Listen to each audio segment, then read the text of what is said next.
The central, unavoidable truth about later life is that the most important work you will ever undertake is not securing your finances or your health, but securing your sense of self against the structural losses that accompany aging. Now, that's a powerful statement, isn't it? It cuts right to the heart of a challenge that so many of us face, but we rarely ever talk about it. For decades, the conversation around aging has really focused on just two things: wealth and wellness. Did you save enough? Are you keeping active? And look, those things are absolutely crucial, but they're only two legs of a three-legged stool. The third leg, the one that actually holds everything else steady, is your sense of self. And if that leg starts to wobble, it doesn't matter how healthy you are or how solid your portfolio is, you can feel deeply, profoundly lost. So, what if the most important asset we need to manage isn't in our bank account at all, but inside of us? Let's explore that together. All right, so here's our game plan for the next few minutes. We're going to walk through a 6-part blueprint for navigating this whole thing. We'll start by looking at what this work really is, beyond just health and wealth. Then we'll unpack what happens when our core roles, the very things that defined us for years, start to change. After that, we'll introduce a really powerful new way to think, seeing yourself as a portfolio that you can actively manage. Then we'll get practical, with a step-by-step protocol for reconstruction. We'll talk about building a truly resilient identity, and we'll wrap up with your very first clear step forward. So let's dive into that first big idea, the real work of aging. We spend our entire adult lives building. We build a career, we build a family, we build up a nest egg. We're kind of following a script that society handed us, right? Go to school, get the job, raise the kids, save for retirement. But what happens when the script just ends? What happens when the career finishes with a retirement party? When the kids are grown and have their own families, when the main project of your life feels complete? You can do everything right, check every single box, and still wake up one day with this quiet, nagging feeling of, what now? This is the feeling we're talking about. You look at your life, and on paper, it's a total success. You're secure. But inside, there's this space where a clear identity used to be. And that question, who am I now, just hangs in the air with no easy answer. This isn't about what to do with your Tuesday morning. It's about who you are on that Tuesday morning. And if this is hitting home for you, it is so important to understand that you are not alone. And this is not some kind of personal failure. It's actually a predictable, structural part of life now, especially in an era where we're living longer and healthier lives than ever before. What you're feeling is real. It has a name. And most importantly, there is a way through it. So where does this feeling even come from? Well, it's not random. It's the result of a huge structural shift in our lives. For decades, our sense of who we are is anchored by these really powerful external roles. I mean, think about it. How do you introduce yourself at a party? I'm a teacher. I'm an engineer. I'm a mom of 3. Those aren't just job descriptions, they're identity statements. They come with a script, a community, a purpose. But they are, by their very nature, temporary. Now, there's a technical term for this experience: identity fragmentation. And the words here are so important. It's not identity confusion, it's fragmentation. That word implies that something that was once whole has broken into pieces. And notice that other key phrase, structural collapse. This is huge. It means the scaffolding that was holding up your sense of self has been removed. It's not that you've failed or that you've fallen apart. It's that the external structure that defined you has changed. This reframes the entire problem. It's not a personal failing, it's a practical, architectural challenge. And this slide right here perfectly illustrates the big transition we all need to make. Most of us spend our lives building what's called an extrinsic identity. It's defined by our job title, our income, our status, things outside of us. It's validated by other people. And because of that, it's incredibly vulnerable. So the goal, then, is to consciously build an intrinsic identity. This is a self that's defined from the inside out, by your values, your purpose, your choices. It's the difference between an identity built like a fragile house of cards and one that's like a deeply rooted tree. It's resilient because no one can ever take it away from you.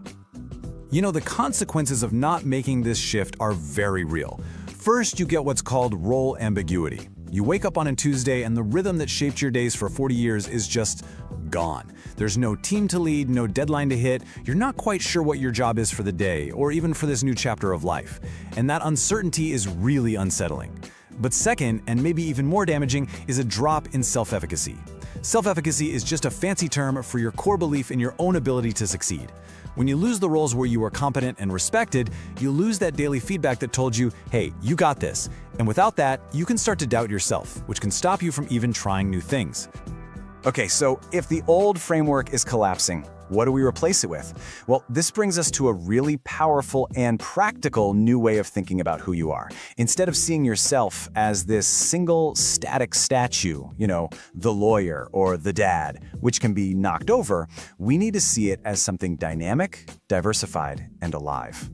And here it is, the single most powerful lesson for navigating this transition. Yourself is a portfolio.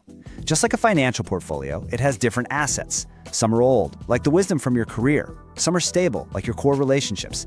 And some should be new, high-growth investments, like a skill you're just starting to learn. And just like any portfolio, you can't just set it and forget it. It has to be actively managed. You have to consciously decide where to invest your time and energy. This idea is so empowering because it shifts you from being a passive victim of change to being the active, engaged manager of your own identity. And if we're going to be active managers, we need a strategy. And that strategy is called the Identity Reconstruction Protocol, or IRP. It's a formal, three-step process for this work. First, you have the deconstruction mandate. You have to look clearly at what's been lost and psychologically let it go. Second, there's the new identity portfolio. This is the creative part, where you consciously choose and build your new identity assets. And third, you have the integration mandate. This is where you build a bridge, a story that connects the person you were to the person you are becoming, so your life feels whole again. Okay, so that's the big idea. But big ideas are only useful if we can actually put them to work, right? So let's get out the blueprints and see how to build this thing, step by step. How do you actually do this? What does it look like in your day-to-day life? This is your guide for rebuilding. Step 1 is the old role audit. Now, this might sound a little simple, but trust me, it is profoundly important. You need to actually take out a piece of paper and formally list the roles you've lost. And don't just write job. Get specific.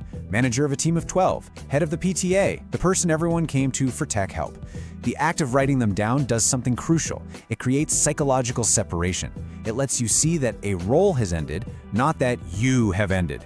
It's an act of naming the loss to tame it. It's closure, and it's absolutely essential before you can build anything new. All right, now for the exciting part, the construction phase. Step 2 is the 3-role commitment. This is how you diversify your new identity portfolio. You need to consciously invest in 3 different areas. First, a mastery role. This is all about learning something new and challenging, a language, an instrument, coding, whatever. It's about being a beginner again and then proving to yourself you can still grow, which is what rebuilds that self-efficacy. Second, a generativity role. This is a powerful idea that just means focusing on contributing to the future and guiding the next generation. It's about giving back, mentoring, volunteering, teaching a class. And third, a connection role.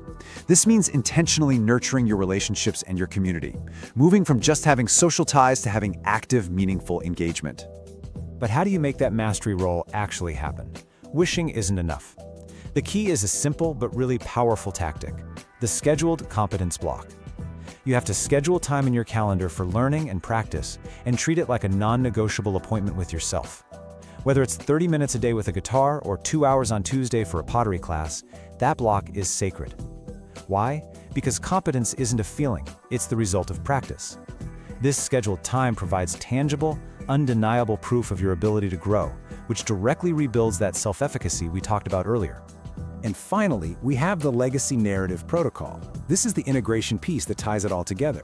See, this isn't about forgetting who you were. It's about weaving the wisdom of your past into the fabric of your present. You create a story that makes your life feel whole. How did being a manager for 30 years make you a better mentor today? How did raising kids give you the patience to master a difficult piece of music? It's about finding the golden thread that connects the skills of your past to the purpose of your future. So as you start to do this work, the audit, the new roles, the narrative, something really remarkable begins to happen. You stop trying to patch up the old you, and you start building something new, something that's actually far stronger. This is the wisdom for the long game. The goal isn't to get back to who you were, it's to become who you choose to be now. This process, this proactive self-creation, is the ultimate act of psychological autonomy. It's that moment you stop letting your identity be defined by your job or what other people expect of you, and you take full, conscious ownership of defining yourself. It is the final and most valuable graduation of adulthood, becoming the primary author of your own life's meaning. This isn't just a repair job for a crisis, it is an act of profound empowerment and freedom. I mean, just think about the incredible upgrade you're making here. The old extrinsic identity was dependent on your boss's approval, on your title, on constant validation from the outside. That made it fragile. A layoff or retirement could shatter it. It was defined by others. Your new intrinsic identity, it generates its own validation from your progress, your effort, your values. It is resilient. It can bend, but it won't break. And most importantly, it is defined, chosen, and cultivated by you. We've covered a lot of ground here, from understanding the problem of identity fragmentation to laying out a formal plan for rebuilding. I know it's deep work, and it can feel like a lot. So let's distill it all down and give you a clear, simple, and gentle place to start. Remember, this isn't a race, it's a practice. First, just remember this one core idea. What you may be feeling is not a personal failing. It is a structural problem that comes from the predictable loss of roles. And because it's a structural problem, it requires a structured solution, the formal, intentional replacement of those lost roles. You wouldn't leave a gaping hole in the foundation of a house and expect it to stand, right? Well, you can't leave a hole in the foundation of yourself and expect to feel whole. And you have the exact tools you need to do this. Your tool for deconstruction is the Role Audit, that simple act of listing what's gone to create closure. And your tools for reconstruction are your new investments in your identity portfolio. Specifically, dedicating scheduled time to roles of mastery, where you learn and grow, and generativity, where you teach and contribute. So as we get ready to wrap up, I want you to just take a moment and reflect on this question. Forget the grand plan for a second. Don't worry about all 3 roles just yet. What is just one new active role that sparks even a little bit of interest for you? A student of Italian? A volunteer at the library? A mentor? Just one. And that brings us to your first step. It's a simple, gentle challenge. Sometime today, take 10 minutes. Find a quiet spot. List 3 roles you have lost. Just acknowledge them. And then underneath that list, define just one new active role you will begin to explore this month. It doesn't have to be perfect, it just has to be a start. Because that feeling of unease or ambiguity, it's not a sign that your best years are behind you. It is a signal. It's an invitation to begin the most important work of all, the conscious creation of a resilient, authentic self. And by doing this, you ensure that this chapter of your life is defined not by loss, but by purpose, by dignity, and by meaning that you yourself have chosen.